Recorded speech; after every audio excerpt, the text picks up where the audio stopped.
Hey guys, and welcome to a new news episode. Today we are going to look at a couple of interesting mining information from pokeminers, and we have some Reddit posts. So starting with pokeminers here, we have new medals that are being added. Some of these are probably related to the special events that are happening, for example, in Mexico. Let's see. Then we have a big post here, a Rocket Special Research with Strange Eggs and Shadow Mewtwo. Special weekends, new clothing and more all pushed. What do we have here? Season change event, question for Charmander Day and Dark Mons. Charmander Community Day, special research, timed research for Meowth Day. Rocket 7, an Inter-Egg Sting development featuring Shadow Eggs. Special weekend events along with badges, new clothing and some other stuff. Let's see what's interesting. Okay, we got some quests for Charmander and a Charmander Community Day special research that you will probably get for $1 again, as they do for every Community Day. The Meowth Day then. There will be limited research for Meowth. I believe there's also going to be field research text for Meow, but no, we don't have much information yet. For the event that is coming really soon actually, it's in like 2 days, it's happening the event, but we don't know which type of Meowth is going to be in the limited research and which type of Meowth is going to be in the field research.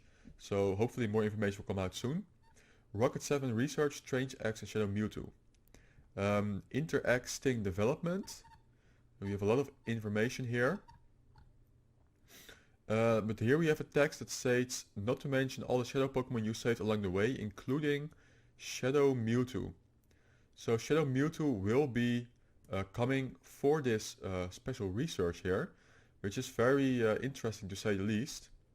So when it comes to Shadow Mewtwo, then I would imagine that everybody will be able to catch Shadow Mewtwo, also the people who already have one from GoFest. I don't think it's going to be the case like what I did with Victini. So for Victini, we all know that everybody who attended GoFest could get a Victini there, and now with the new special research, all the people who haven't attended GoFest can now get their first Victini, while the people who already have Victini will only get candies. I don't think this is going to be the case with Mewtwo. I think the people who already have one Shadow Mewtwo will get another one, but we will have to see. There's a special weekend here. The announced 7-11 events, also an unannounced Verisin event was pushed. We got the badges for some special weekends. Some new clothing, Ultra Soon Moon Bag, a basic mask and some Rocket Leader clothing. Search favorites, in addition to tagging and filtering, looks like you can now save search queries too. Or search for your, let's see what does it say here. Are you sure you want to remove this search query from your favorites? Okay, so you can have favorite search queries, and then you can just click on it and it would automatically basically copy paste that, and you will search for that immediately. Tag updates, filter updates, incense updates. Incense was updated to say 60 minutes as that change is now permanent. And Wi-Fi recommended. Not sure what though, just bring a router with you for the optimal gameplay experience. I do know that some person already had a glitch where when he was trying to power up a Pokemon it stated Wi-Fi recommended or Wi-Fi necessary, something like that. We have Niantic support here. There was some downtime. Yesterday you could see it took them 2 hours to fix it. Moving on from Pokemon Go Hub. So we know that the autumn event is going to start in a couple of hours once this video has been posted. And we already went through it, just want to do it again quickly. So the 8 AM local and 1 PM local is incorrect. They changed that because if it was 8 AM local time, then some countries, thinking probably like New Zealand and Australia, would have 2 overlapping events. So they decided to change it to PGT start time, which is GMT -7. So that means that, for example, here in the Netherlands, the event will actually go live at 5 PM instead of 8 AM. We know that the spawns are Oddish, Vulpix, Bayleaf, Yanma, Sudowoodo, Hoothoot, Pineco, Zigzagoon, Seedot, Shroomish, Burmy and Fungus. And then of course Vulpix will be the interesting new shiny, and Deerling will be the newly released Pokemon. We have berries will drop more often, 2 times berry effectiveness when feeding your buddy, and 4 times catch candy when using a pineapple berry. Moving on, we have a quick guide here, how to shorten rates. So what do you need? Another revives, prepare your teams, so make a battle party, coordination, so for example with megas. If somebody is using a mega, make sure that he lets the team know, so you can pick your counters to get a 30% boost instead of 10% boost. Super effective. Yeah, know what is super effective. How is the weather? Because you can get a 20% weather boost. So that might change which counters are best. Of course you want the best friend bonus. Yeah, I'm gonna leave it at that. Let's see what else we have. We have Shadow Giratina or Giratina Origin. It is coming to raids in a couple of hours, in half a day or so it's coming. Okay, it's gonna be boosted in foggy and windy weather. It will be shiny for the first time. You can see at normally it is 2105 for 100%, and weather boosted is 2631. It has a lot of weaknesses. Movesets is mainly Dragon and Ghost. We can see that against the Ghost moveset you want to use Dragons, so Rayquaza, Salamence and Dragonite will do very well. While against the Dragon moveset you want to use Dark types, because obviously Dragon is strong against Dragon, so then your Dragon Pokemon will be one-shotted basically if you use Dragon against the Dragon moveset. But against Dragon you want to use Ghost. So Mega Houndoom is now the best counter, you can see it's best. And not only is it very strong in itself, but it will give a 10% or 30% boost to your teammates. If you do plan a Mega Houndoom, then you could let your teammates know, and they might decide to use a Tyranitar for example, which is not listed here, but it would be dealing 30% more damage because of Mega Houndoom's typing. We have Darkrai and Dialga as great options as well. Dialga because it's Steel type can resist the Dragon moves. And yeah, that will be coming soon. Let's see what else we have. Then we go to the Reddit post. We've got a bunch of glitches going on. Here we see that Pokemon that people hatched are not in the Pokemon store. So you see the Gible was hatched, and yet they cannot find it in their recent. There was another post about this. Yeah. Casey Wolf thinks he has an explanation. It started after the outage, which lasted around an hour and 45 minutes, which we talked about from Niantic support here. And it may only affect monsters that were still in X during that time period. So it seems that it only was a very temporary problem for an hour and 45 minutes.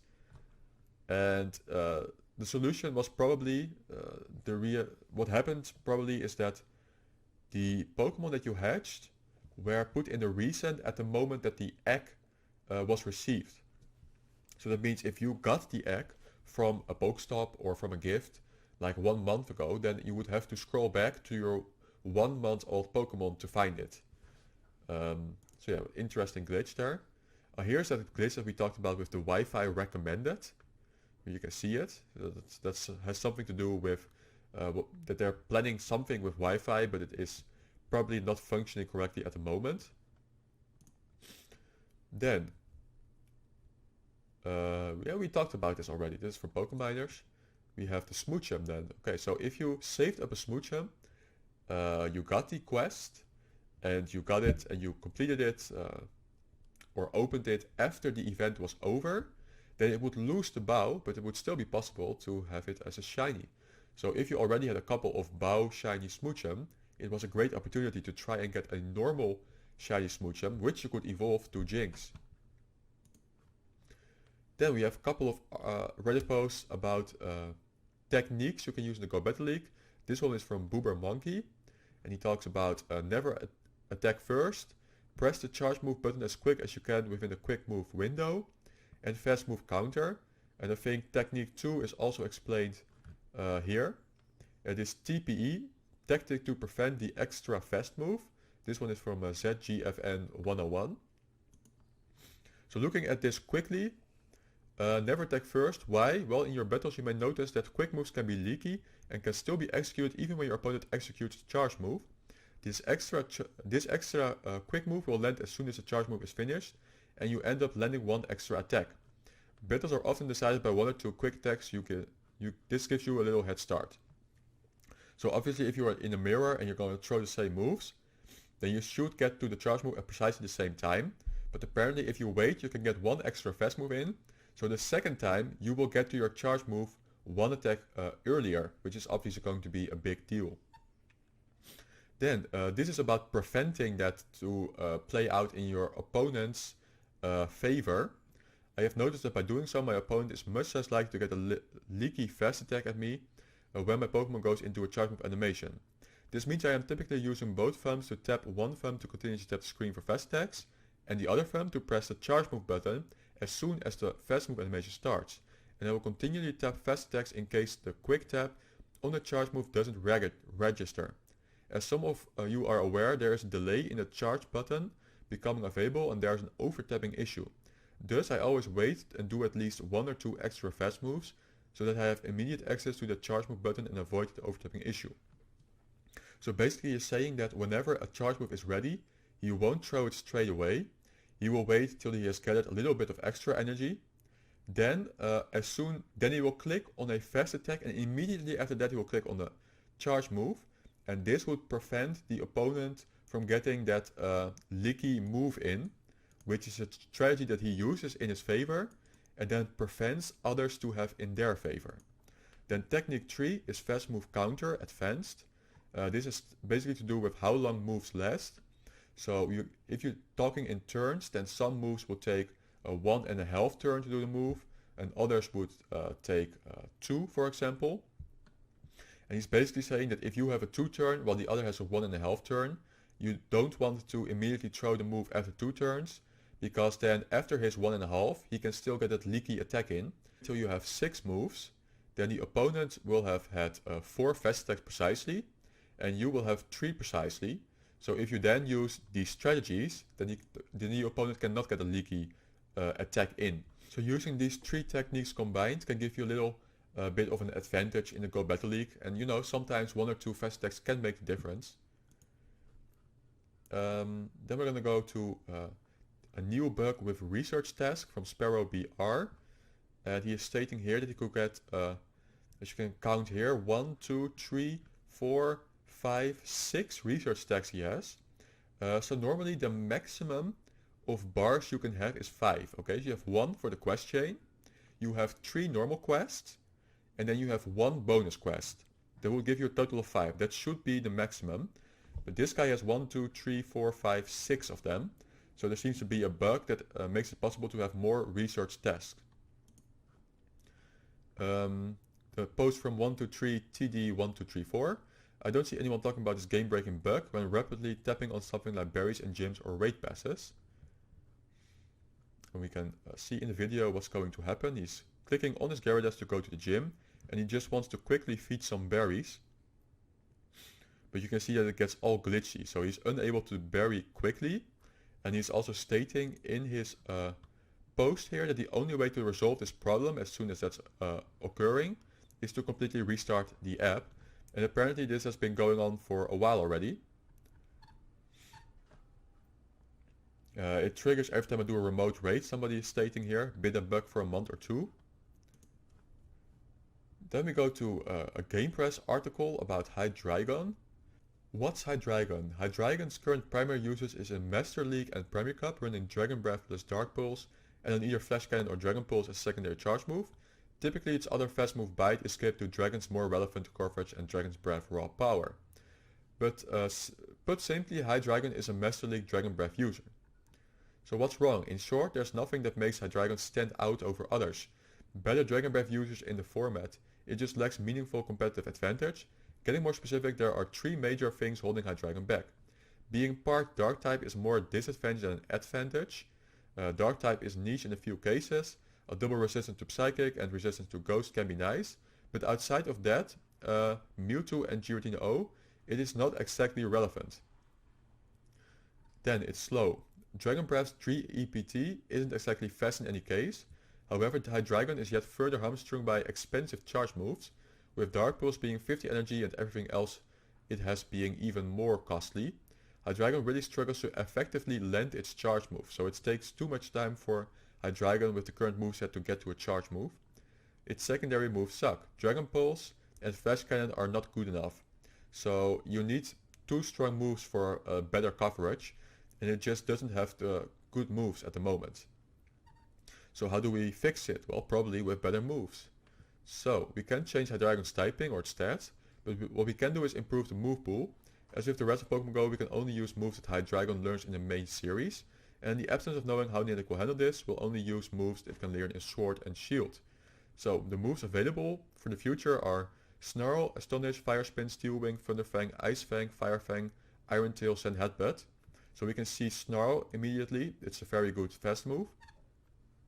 Charge moves, Crunch is pretty good, Body Slam is good, Outrage, yeah, Rock Slide, Flamethrower, Surf, Earthquake, Earth Power, Super Power, Stone Edge, Hyper Beam, Heat Wave, Fire Blast, Rock Thump, Hydro Pump, Bulldoze and Focus Blast. So there's a lot of opportunities to become better looking quickly.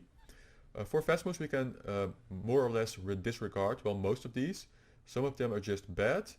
So if we're gonna pick any of these, it will be just Snarl. Snarl will turn Hydreigon into a weird pseudo-dark mon, trading in Dragon Breath pressure for charge move spam. So then you have, if they would give Snarl, then you would have two options, either Dragon Breath to do a lot of damage with your fast move, or Snarl to get a lot of energy with your fast move. Body Slam would allow Hydreigon to act as a Master League version of the Great League's Zweilous. Body Slam is very spammy. It will deal decent damage to most other Pokemon, while at the same time being it can be used as a bait.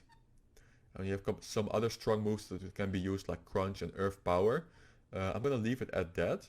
We can see that after that is going to the PvE performance, which is for raids. Its attack is just too low to compete. Its moveset leaves something to be desired.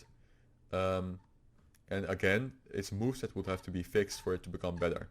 So short summary is that its moveset just isn't good enough at the moment for Hydreigon, while its typing isn't optimal either for the Master League or Premier Cup. With a better moveset we could maybe see some more usage for Hydreigon, but at the moment I would not advise using it in either the Great League, Go Battle League, or in against raid bosses. Another article was made by Go Hub, so that's kind of funny that both Gamepress and Go Hub made an article about Hydreigon at pretty much the same time. We can here see some of the stats from Hydreigon. So we can see that it has a big attack stat, 256, then decent defense and HP, 188 and 211. It has a couple of weaknesses to Fairy, Dragon, Ice, Bug fighting, and it is strong against Dragon Ghost and Psychic. And again, Pokemon Go is stating as well that its biggest problem is its moveset. So we've already went through this and we're not gonna go through it again. Then the basic analysis here over the last 30 days of daily research tasks by Kulingaray.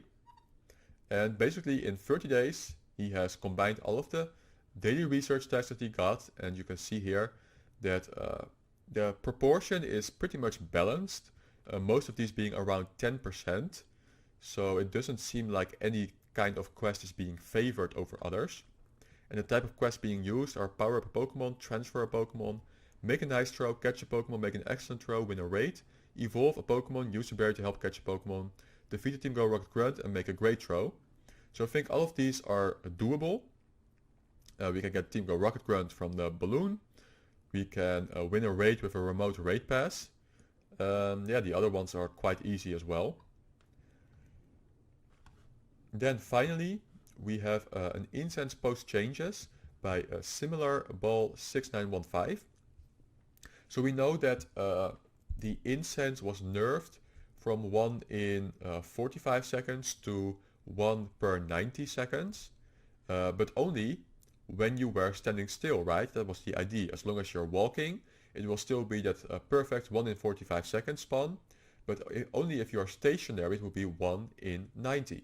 However, this is not what Ball research came to. In a total of 12 hours, 6 stationary and 6 walking. Stationary average 40 Pokemon an hour, so roughly 1 every 90 to 100 seconds. but walking about 4 or 6.4 kilometers an hour, he averaged 41 Pokemon with 90 to 100 seconds in between. So clearly there is no bonus for walking at the moment. Now I do know that in the past, for an incense to work more effectively, you needed to go faster than 6.4 km per hour. You would probably have to go around 12 km per hour if I remember correctly. So it might be that they are continuing to use that 12 km per hour border as you could say, which means that if you only go harder or faster than 12 km per hour, then you will get the one spawn per 45 seconds, which obviously would be ridiculous because the whole point is to get out and walk. It is not something to be used in a car, right? So why would the restriction be so high? It should be around 2 kilometers per hour. So this is very strange and a bit unsettling, to be honest. But it's good to know, and you may decide on this information whether you want to keep using incense or not. And yeah, that's everything I want to share for today. So the new event should be starting in a couple of hours. I'm very excited to try and get a shiny Vulpix. I'm also excited to try and get a shiny Giratina Origin. And don't forget that shiny Giratina Origin is a very strong Pokemon in the Master League. It is one of the most important Pokemon in the Master League. So if you don't have a good Giratina Origin yet, I would definitely advise to try and get one. Well, that's everything for today, and I will see you in the next episode.